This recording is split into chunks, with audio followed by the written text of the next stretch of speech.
Today, we're continuing our series on what executives are really talking about, and specifically leading when you're planning to leave. Leadership transitions are, of course, a part of career paths. Sometimes they're voluntary, sometimes not. I'm going to focus on the voluntary transitions, the ones that are generally predictable. I remember standing in the middle of my office, staring out the window and thinking, 13 years is coming to an end. It's now my time to leave. Life is going to be very different. Did I make the right decision? I was beginning an unanticipated emotional separation. That sense of belonging, the feeling of familiarity from being a part of a team or a club or a family or close groups of friends. That sense of belonging and being comfortable with the people around me had shifted from being known and accepted to being something different. It was hard to put words to it.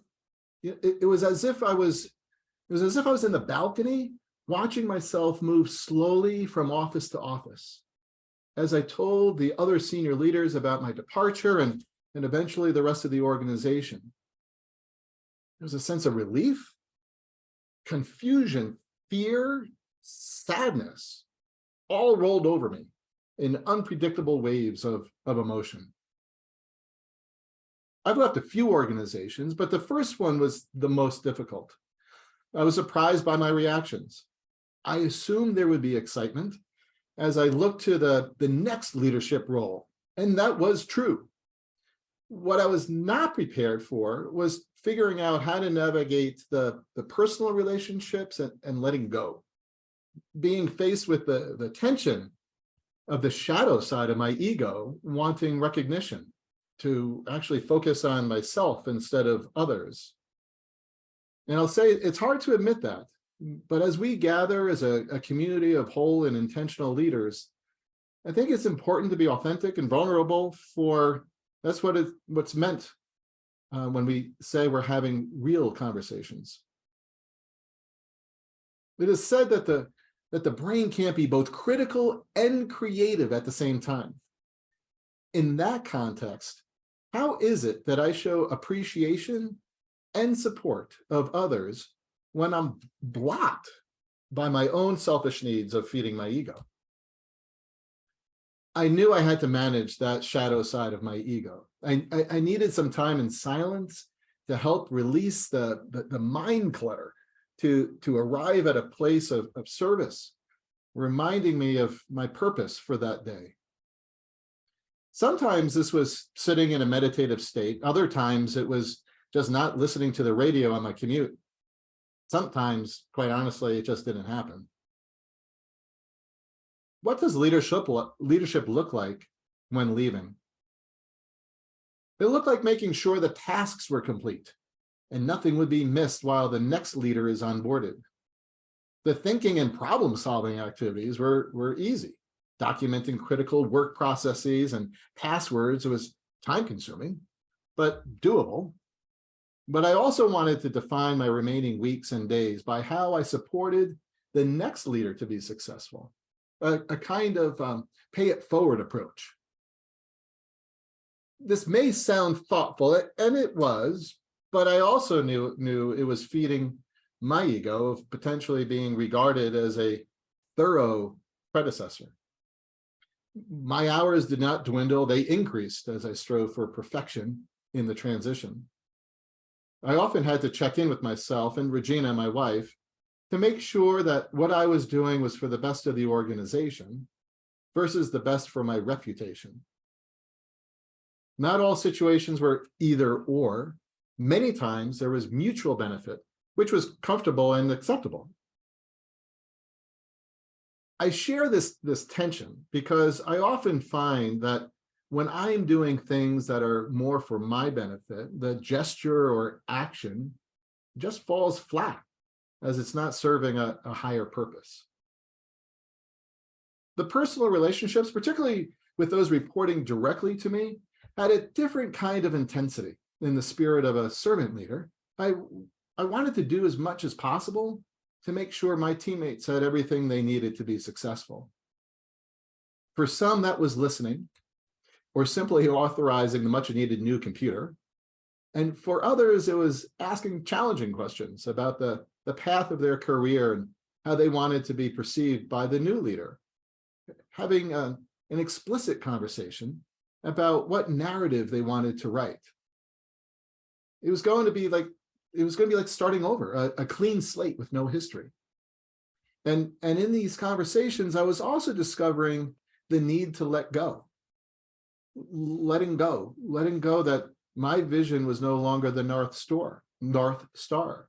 Challenges and problems were no longer mine to solve.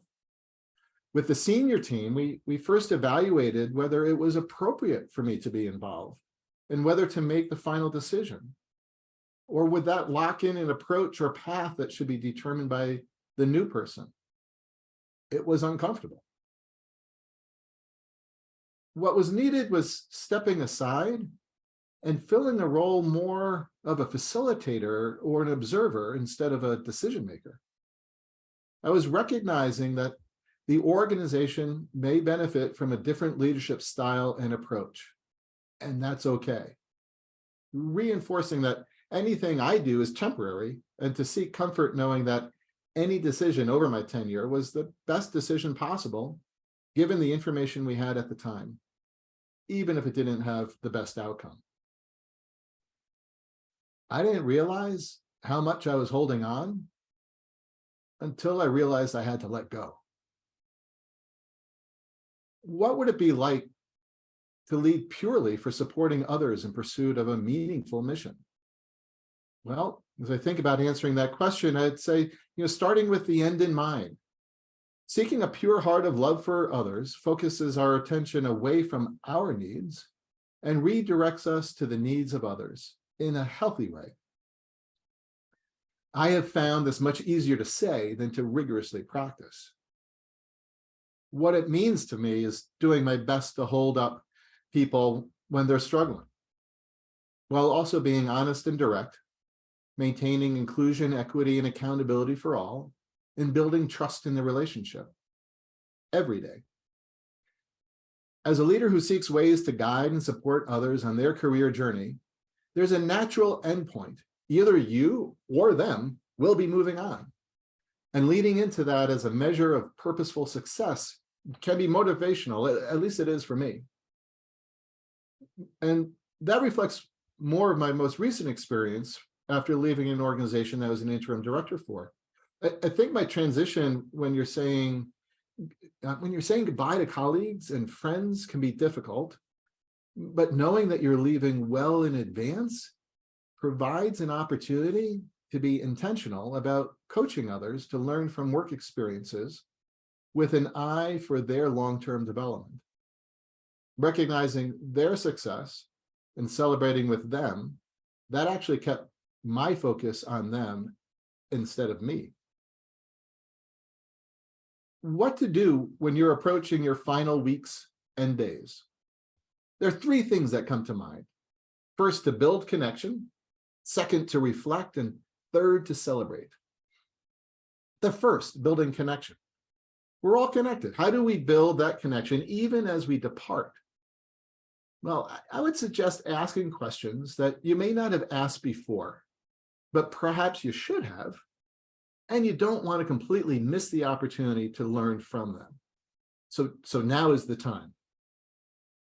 And that takes courage to be able to recognize, maybe there's something I should have done, but I don't want to miss this opportunity.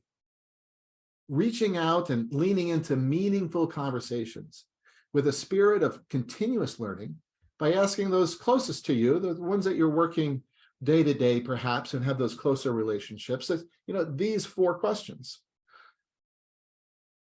The first one, what is one thing I could have done more of? What is one thing I could have done more of to support you doing your best work?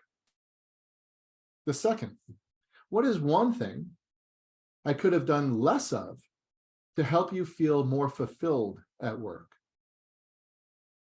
The third, What is one thing you appreciated about our working relationship? Now, this question is intentional to discover what your values in action are versus those espoused values. Those espoused values are the ones that we think we hold, but not actually practice. What is the one thing you appreciated about our working relationship? Whatever their answer, check to see if it reflects a value you hold and how you want to be remembered as a leader. The fourth question, what is one thing you can do to have a positive impact on their career in the remaining weeks? What to do when you're approaching your final weeks and days? The second piece, reflect, making sure there's time to reflect. It's important. It's often a daily practice of many effective leaders. The temptation in a transition period is to get drawn like right into the next job without harvesting the learnings of the past. And it's not necessary to dwell too long about that. But it's in the context of, as humans, we're meaning-making machines. What meaning are we making from the experience? Is it one that boosts us up and others around us, our family, our friends, our colleagues, our former colleagues? Or some different meaning that is chipping away at our self-confidence? Are we thinking about what we could have done, or recognizing what we did was all that was possible in the moment? I believe we're called to reflect with an open heart and mind about what was the purpose we fulfilled. How did you strengthen the team, the organization culture? Were you a good steward of all that was gifted to you?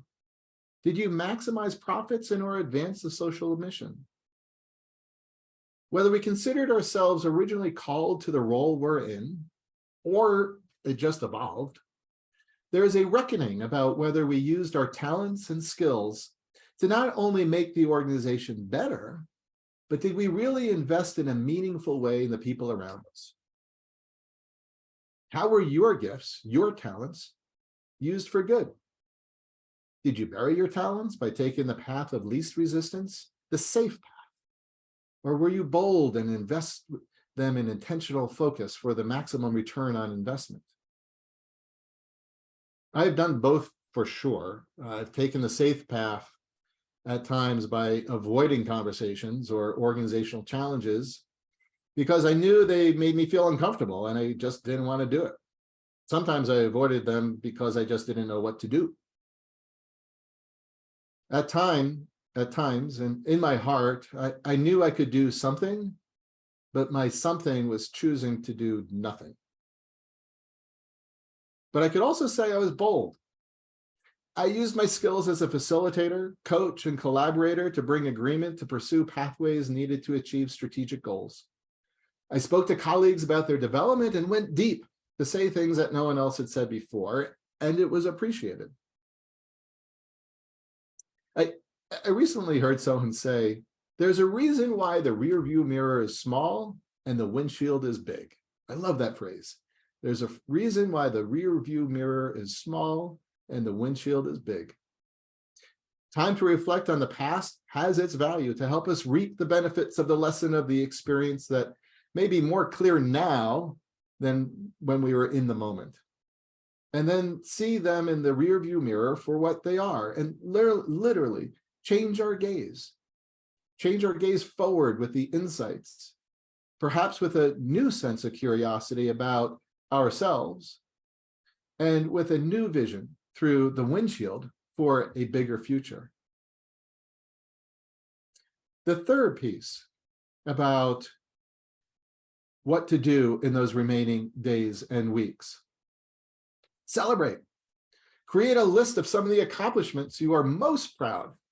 We're often default to looking at what we could have done more of or better, which has its purpose, but also spending some time to harvest the goodness of your work. That's important for maintaining and building your own self-confidence in preparation for the next unknown leadership challenge. I think it's important to be able to look at harvesting that goodness to help build some of that Teflon coating as a leader, because you know there are going to be challenges coming forward. And celebrate the learnings from the organization you're leaving as you move forward, perhaps with a renewed sense of purpose. Celebrate, and I say in humble appreciation, for all who you are, and smile knowing that one chapter is ending and the new one is about to be written. Your own transition brings you to a new environment where the blackboard is wiped clean. What does your evolution as a leader look like with curiosity and intentionality? How is it you will lead when you're planning to leave? Let's keep the conversation going.